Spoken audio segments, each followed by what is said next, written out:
యోగ బంధువులకు నమస్కారం. ఈరోజు మోకాళ్ళకు సంబంధించి మరీ ఎక్కువగా సివియర్గా నొప్పులు ఉన్న వాళ్ళు, అంటే మరి ముఖ్యంగా క్వాడ్రిసెప్లో ఏదైనా ప్రాబ్లం ఉండి టెండినోసిస్ లాంటిది అట్లా ఉన్నప్పుడు వాళ్ళు ఎక్కువగా స్ట్రెయిన్ అవ్వలేరు. వాళ్ళ కోసం ముందుగా బేసిక్ లెవెల్లో మోకాళ్ళకు సంబంధించిన వ్యాయామాలు ఎలా చేయాలో చూద్దాము. ఇలా ఒక కుర్చీ తీసుకోండి. తీసుకున్న తర్వాత కుర్చీకి ముందు వైపు కూర్చోండి. కొంచెం కుర్చీ గట్టిగా బలంగా ఉండేటట్టు చూసుకోండి. తర్వాత ముందు కుడికాలుతో చూయిస్తా, సింగిల్ లెగ్. ఇలా పాదాన్ని ఇలా ముందుకు జరిపి కాలిమడం ఇట్లా కాలిమడం వాటంగా ఎంత వీలైతే అంత కాఫ్ మజిల్కి బాగా స్ట్రెచ్చింగ్ జరిగేటట్టుగా చూసుకొని పాదాన్ని ఈ విధంగా పెట్టి మళ్ళీ ఇలా వెనక్కి తీసుకురావాలి. ఇలా మునివేళ్ళని ఇట్లా నేలకి టచ్ చేసి మళ్ళీ పాదాన్ని ఫ్లాట్గా చేసి ఇలానే వెనక్కి రావాలి.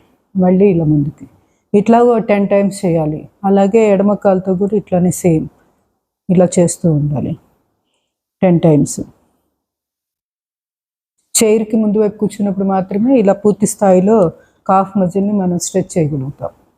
సో ఈ విధంగా ఒకసారి ఇది ఒకసారి అది అలా కుడి కాలు ఒకసారి ఎడమ కాలు ఒకసారి చేస్తూ ఈ విధంగా 10 to 20 అయిపోయాక నెమ్మదిగా కొంచెం పక్కకి ఇట్లా తీసుకొని వెళ్ళాలి. మళ్ళీ ఎదురుగా సెంటర్కి రైట్ సైడ్ లెగ్ రైట్ ఎంత వీలైతే అంతవరకే. కొంచెం లిఫ్ట్ చేయగలిగితే లిఫ్ట్ చేస్తూ, లిఫ్ట్ చేయలేకపోతే ఇలానే జరుపుకుంటూ ముందుకెళ్తూ మళ్ళీ ఇలా రావాలి. ఇలా వచ్చినప్పుడు ఏమవుతుందంటే తొడ భాగం దగ్గర, అంటే ఇక్కడ క్వాడ్రిసెప్ మజిల్స్ ఉంటాయి కదా, ఇవి ఎక్కువ స్ట్రెయిన్ అవ్వకుండా ఉంటాయి. లిఫ్ట్ చేసే కొద్దీ కొంచెం మళ్ళీ బలం పెరుగుతూ ఉంటుంది. కానీ లిఫ్ట్ చేయడం అయితే అవసరమే.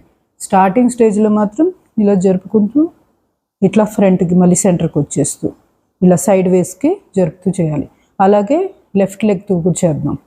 ఇలా సైడ్కి జరుపుతూ ఇట్లా మళ్ళీ ఈ విధంగా లెఫ్ట్కి మళ్ళీ సెంటర్ ఈ విధంగా జరుపుతూ కొన్నిసార్లు చేసుకున్నాక 2-3 days అయ్యేటప్పటికి మీకు కొంచెం స్ట్రెంగ్త్ పెరుగుతూ ఉంటుంది. కాఫ్ మజిల్లో స్ట్రెంగ్త్ వచ్చే కొద్దీ ఇక్కడ క్వాడ్రిసెప్లో కూడా మూమెంట్ దానికి సంబంధించి స్ట్రెచ్చింగ్ జరగడం వల్ల కొంచెం ఎంత 1/2 ఇంచు కొంచెం అట్లా లేపి వీలైతే అంతవరకు పెట్టుకోవడం, మళ్ళీ దగ్గరికి సెంటర్కి తీసుకురావడం, మళ్ళీ ఇలా రైట్ సైడ్కి సైడ్ వేస్కి తీసుకెళ్ళడం. స్లోగా అలా కొంచెమైనా లిఫ్ట్ చేసే ప్రయత్నం చేయాలి.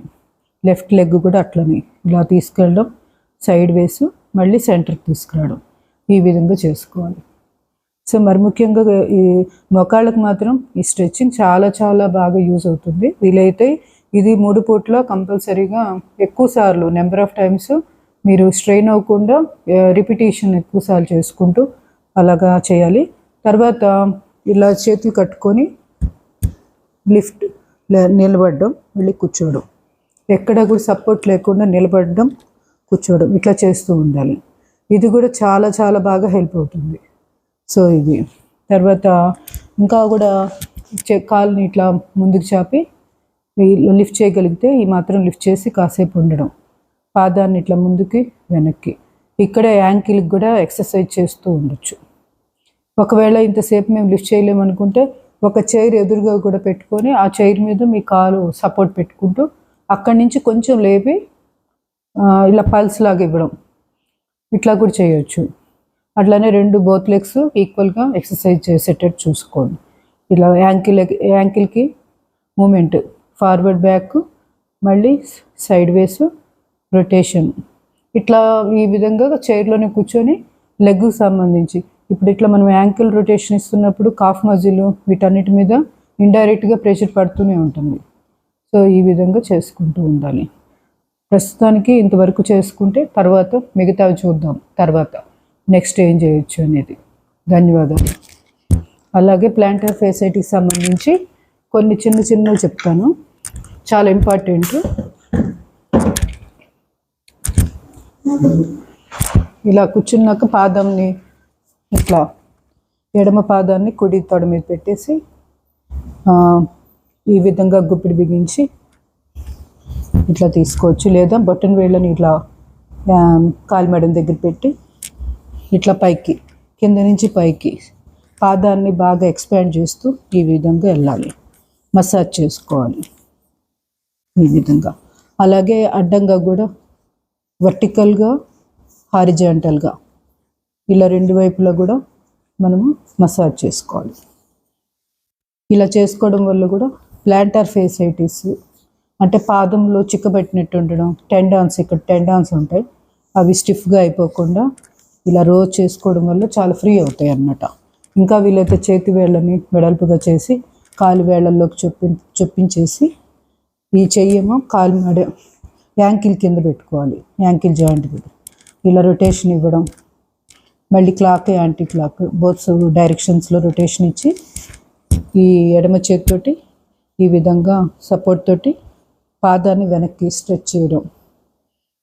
వీలైతే ఇట్లా ఈ సైడ్కి మళ్ళీ అదర్ సైడ్కి ఇట్లా పాదాన్ని వీలైనంత వరకు అన్ని డైరెక్షన్స్లో స్ట్రెచింగ్ జరిగేటట్టు చూసుకోవడం, ఇలాంటివి చేసుకోవాలి.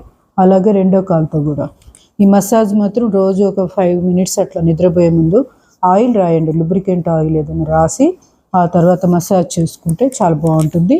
వీలైతే ఎప్సమ్ సాల్ట్ వాటర్లో మన పాదాలని కొంతసేపు సోక్ చేస్తూ అలాగా దాంట్లోనే ఉంచి పాదాలకు సంబంధించిన ఎక్సర్సైజులు చేసుకోవచ్చు.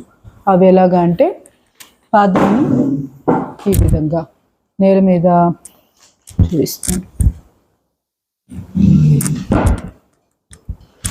ఇలా ఉంది కదా. ఇప్పుడు వాటర్ టబ్లో పెట్టాను, ఇది ఈ కాలు లెఫ్ట్ కాలు పెట్టాను, ఇలా టోస్ తోటి ఇట్లా ఫోల్డ్ చేస్తూ పాదాన్ని ఇట్లా మనము ఎక్సర్సైజ్ చేస్తూ ఉండాలన్నమాట.